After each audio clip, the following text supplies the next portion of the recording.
अधिवक्ता दिवस एक ऐसा दिन है जो केवल कानून के पेशे का उत्सव ही नहीं है, बल्कि हमारे न्याय व्यवस्था की आधारशिला का सम्मान भी है। अधिवक्ता के बारे में मैं ये बातें बता देना चाहता हूँ कि अधिवक्ता केवल प्रोफेशनल नहीं होते हैं। अधिवक्ता केवल पेशेवर व्यक्ति नहीं होते, बल्कि वो जो हमारा कॉन्स्टिट्यूशन है, हमारा जो संविधान है, संविधान के प्रहरी होते हैं, न्याय के संरक्षक होते हैं और समाज के मार्गदर्शक भी होते हैं। तो अधिवक्ता के बारे में ये चीजें जो सामने आती हैं कि वो केवल प्रोफेशनल नहीं होते, पेशेवर व्यक्ति ही नहीं होते, ये सारी जिम्मेदारी भी अधिवक्ता के ऊपर होती है। तो कुछ बातें मैं अधिवक्ता दिवस के अवसर पर आप लोगों के सामने अधिवक्ताओं के संबंध में रखना चाहता हूँ। जैसे सबसे पहले आज मैं अधिवक्ता की भूमिका के बारे में कुछ बातें आप लोगों के सामने रख रहा हूँ। जैसे अधिवक्ता का सिर्फ काम केवल मुकदमा लड़ना नहीं होता, ऐसा नहीं, लिटिगेशन ही अधिवक्ता का केवल काम है, ऐसी कोई बात नहीं। अधिवक्ता का जो रोल होता है केवल मुकदमे लड़ने की बात नहीं होती है। इसके अलावा जो अधिवक्ता का कार्य, ये जो मैंने आपको क्लियर बातें मैं आपको बता रहा हूँ, ऐसा नहीं है कि अधिवक्ता का काम मुकदमे लड़ना या कोर्ट में आके अपने क्लाइंट के फेवर में दलीलें देना, बहस करना, सिर्फ इतना ही काम नहीं होता है अधिवक्ता की, इतना ही भूमिका नहीं होती है अधिवक्ता की। अधिवक्ता समाज को कानून की समझ देता है और जो विक्टिम होते हैं उसको एक आवाज देता है। कहने का मतलब है कि अगर कोई पर्सन जो विक्टिम है, परेशान है, उसकी आवाज को कोर्ट के सामने रखता है, उसको न्याय दिलाने में मदद करता है। और राज्य और नागरिक के बीच एक जो बैलेंस है, जो संतुलन है, उसको स्थापित करने का काम क्या करता है, वो अधिवक्ता की ही ये रोल होता है, उसकी ही भूमिका होती है। तो अधिवक्ता ही वह व्यक्ति है जो न्यायालय के सामने तथ्यों, फैक्ट और लॉस, जो तथ्य और कानून को किस प्रकार प्रस्तुत करता है कि सत्य को एक अवसर मिल सके, मतलब जो विक्टिम पर्सन है उसको सही बात का न्याय मिल पाए, ये अधिवक्ता की जिम्मेदारी होती है और अधिवक्ता की ये भूमिका होती है।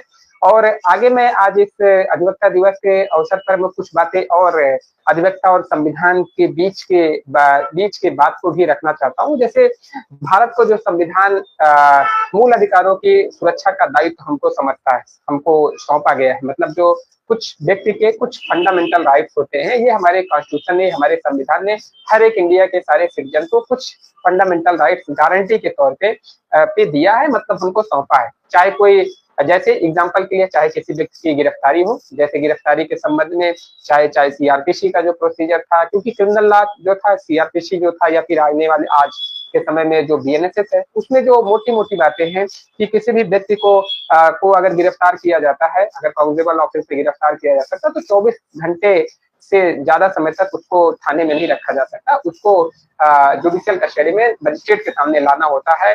आर्टिकल 20+3 में है, जहाँ पे कोई पर्सन को आप मजबूर नहीं करते कि अपने खिलाफ वो सबूत प्रस्तुत करे। ये सब चीजों से क्या है कि ये हमारे संविधान में क्या है, हमारे संविधान में ये फंडामेंटल राइट है हर एक सिटीजन का। जैसे मैंने बात किया कि चाहे किसी व्यक्ति की, नागरिक की गिरफ्तारी हो, या प्रॉपर्टी का विवाद हो, या किसी गरीब व्यक्ति की कानूनी मदद हो, अधिवक्ता ही वह पहला व्यक्ति होता है जिसके कंधों पर न्याय का भार टिका होता है। तो हमारा जो कहना है कि जो वकालत होता है वो केवल प्रोफेशन ही नहीं, केवल पेशा ही नहीं, बल्कि एक संवैधानिक जिम्मेदारी होती है जो एक अधिवक्ता के कंधों पर होती है। तो कितनी चीजें अधिवक्ता दिवस के अवसर पर कुछ बातें और मैं आप लोगों के सामने रखना चाहता हूँ। जैसे कि अधिवक्ता की कुछ नैतिक जिम्मेदारी भी होती है। अधिवक्ता दिवस पर हमें यह भी याद रखना चाहिए कि वकालत के साथ नैतिक मूल्यों का पालन करना होता है। हर एक अधिवक्ता को ऐसा होता है, प्रोफेशनल एथिक्स होती है। जैसे जो 4 स्तंभ जो मेरी समझ में आते हैं कि जो एक एडवोकेसी प्रोफेशन को मजबूत बनाते हैं, वो 4 बातें क्या होती हैं। जैसे क्लाइंट के प्रति आपकी निष्ठा, पहली चीज। दूसरी चीजें जो मेरे समझ में आती है कि कोर्ट के प्रति आपको डिग्निटी, कोर्ट को आपको सम्मान देना होता है। और जो और बातें मैं आपके सामने रखना चाहता हूँ कि जो अपोजिट काउंसिल होते हैं, विपक्षी वकील होते हैं, उनके प्रति भी आपको सौहार्द की भावना रखनी होती है। और सार्वजनिक जीवन में भी, ऐसा नहीं सिर्फ कोर्ट लाइफ में, सार्वजनिक जीवन में भी आपके जीवन में पारदर्शिता होनी चाहिए। यही 4 स्तंभ हमें ऐसा लगता है, ये पर्सनल मेरा मानना है कि हमारी प्रतिष्ठा को मजबूत करते हैं। आगे मैं अगर आज के दिन अगर मैं युवा अधिवक्ताओं के लिए अगर मैं कुछ बातें नहीं कहूंगा तो ये सेशन अधूरा रहेगा। तो मैं कुछ बातें निश्चित रूप से आज बताना चाहता हूँ। बेसिकली ये यंग एडवोकेट्स के लिए है। तो यंग यंग एडवोकेट के लिए ये बातें बिल्कुल सही है कि युवा अधिवक्ताओं के लिए वकालत का जो प्रारंभिक जो दौर होता है वो थोड़ा सा स्ट्रगल होता है, या फिर स्ट्रगल नहीं कहा जा सकता, थोड़ा सा चुनौतीपूर्ण होता है। उनको थोड़ा सा स्ट्रगल करना होता है, क्योंकि वो कुछ ऐसा सिस्टम ही ऐसा है। लेकिन मैं आपको बहुत सच सच बातें बता रहा हूँ कि ये वो समय होता है यंग एडवोकेट्स के लिए जहाँ पे सीखने का समय, यंग एडवोकेट की बात है, ये सबके लिए एडवोकेसी प्रोफेशन में सीखने का समय अगर है, मेहनत करने के लिए आपके पास समय है और आपके पास पेशेंस है।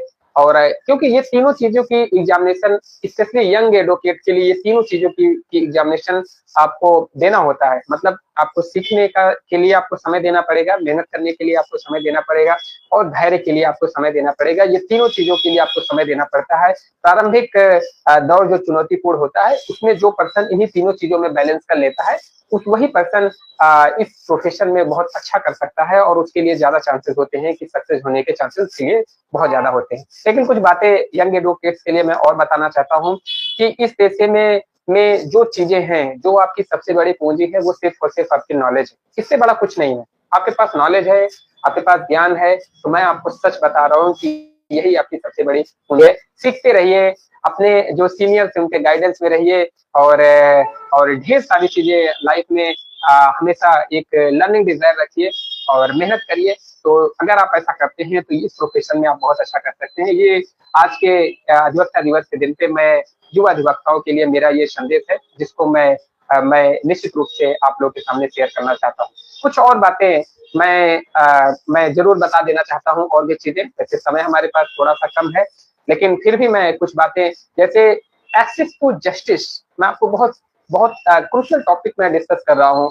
न्याय तक पहुंच, किसी भी सभ्य समाज का मूल्यांकन इस आधार पर किया जाता है कि वहां न्याय कितनी आसानी से उपलब्ध है। ये बहुत बड़ी चीजें मैं आपको बता रहा हूँ। एक्सेस टू जस्टिस किसी भी सोसाइटी में, अगर एक अच्छी सोसाइटी है तो वहां पे आप देखेंगे, किसी भी कंट्री के बारे में ले लीजिए, आप देखेंगे कि जहां पे भी न्याय आसानी से उपलब्ध है, वही कंट्री सबसे ज्यादा डेवलप है, और वही समाज, वही सोसाइटी सबसे ज्यादा सभ्य माना गया। ये पहले के भी टाइम में आप देखेंगे, और आज के भी टाइम में जो भी कंट्री सबसे ज्यादा, जो सोसाइटी, जो सभ्य सोसाइटी है, उसमें एक्सेस टू जस्टिस अगर आसानी के साथ उपलब्ध है, तो वो सोसाइटी सबसे ज्यादा डेवलप मानी जाती है, और मानना भी चाहिए। हमारे हमारे कॉन्स्टिट्यूशन में ये चीजें दिया गया है। ऐसा नहीं है कि हमारे हर एक पर्सन का फंडामेंटल राइट है, राइट टू जस्टिस हर एक पर्सन का फंडामेंटल राइट है। ये हर एक इंडिया के हर एक सिटीजन को ये प्राप्त है। किसी भी मैंने अधिवक्ता, जो बेसिकली जो मैं आपको बातें बताना चाह रहा था, कि किसी भी सभ्य समाज का मूल्यांकन इस आधार पर किया जाता है कि वहां न्याय कितनी आसानी से उपलब्ध है। और मैं ये बातें और आपको बता देना चाहता हूँ कि अधिवक्ता इस जो ब्रिज का निर्माण करते हैं, इस पुल का जो निर्माण करते हैं, वो अधिवक्ता ही करते हैं। हमारा यह प्रयास होना चाहिए कि सामाजिक रूप से कमजोर वर्ग की आवाज भी अदालतों तक उसी दृढ़ता और से पहुंचे, जैसे कुछ जो हायर सोसाइटी के लोग हैं, उनकी बातें जो कोर्ट में पहुंच जाती हैं। जो सही चीजें मैं बता देना चाहता हूँ, जैसे लोगों को ये लगता है कि कोई पर्सन अगर अमीर है, कोई पर्सन बहुत पहुंच वाला है, तो उसके लिए सुप्रीम कोर्ट रात में भी खुल के उसको जस्टिस देता है। तो क्या ये एक नॉर्मल पर्सन के लिए भी ये संभव है? तो इसका सीधा जवाब है कि एक अधिवक्ता ही वो पर्सन होता है जो उस पर्सन को, उसको तथ्यों को कानून के साथ जोड़ के उसकी बातों को कोर्ट के सामने रखता है। तो मतलब अगर अगर ये चीजें एडवोकेट से ही ये चीजें पॉसिबल है, क्योंकि वो पर्सन अगर वो रात में भी सुप्रीम कोर्ट का दरवाजा खुलवा रहा, अगर कोई पर्सन हाई प्रोफाइल पर्सन है, तो मेरा ये मानना है कि एडवोकेट के माध्यम से ही कर रहा है। तो आज के दिन हम लोग को ये हम लोग को ये चीजें, हम लोग को डेफिनेटली ये चीजें हम लोग को सोचना चाहिए कि कोई भी पर्सन अगर वो पुअर है, हेल्पलेस है, और अगर उसको जस्टिस चाहिए, तो हमारी ये जिम्मेदारी भी होती है कि हम उसको कोर्ट के सामने उसकी बात को रखें। जैसे एक हाई प्रोफाइल पर्सन, एक कैपेबल पर्सन जैसे अपनी बात को कोर्ट के सामने रख लेता है, तो कोई ऐसा पर्सन ना हो कि जो सिर्फ और सिर्फ पैसे के कारण, जिसके पास पैसे थोड़े से कम है, इसके कारण से वो अपनी बात को कोर्ट के सामने ना रख पाए। आज अधिवक्ता दिवस से मैं डेफिनेटली ये सारे लोगों से ये मेरी हम्बल अपील है कि इस चीज को जरूर कंसिडर करें, ऐसा कमिटमेंट करें, और अगर हम ऐसी चीजें कर पाते हैं तो एडवोकेट डे के लिए यही सबसे बड़ा लेसन है। और यही सच्चाई।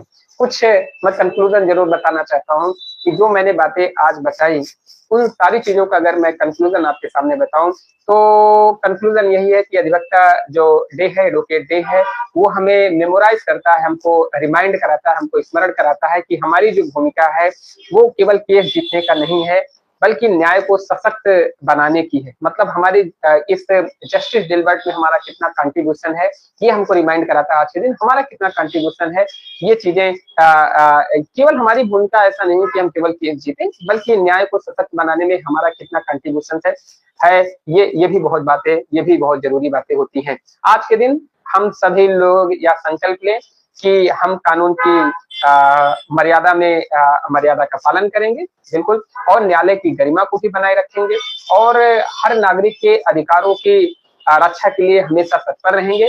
और अंत में मैं आप सभी अधिवक्ताओं को इस विशेष दिन यानी कि अधिवक्ता दिवस की हार्दिक शुभकामनाएं देता हूँ। ईश्वर करे कि हमारा ये जो वकालत का जो ये महान पेशा है, वो समाज में सबसे कमजोर व्यक्ति के लिए भी आशा का एक दीपक बना रहे और लोगों में एक्सेस टू जस्टिस जो चीजें रहें, वो किसी भी सभ्य समाज के लिए जो सबसे ज्यादा जरूरी है एक्सेस टू जस्टिस। आज हम लोग ये कमिटमेंट लें कि हर एक पर्सन जो पर्सन निचले स्तर का भी है, उसको भी एक्सेस टू जस्टिस उसको प्राप्त हो।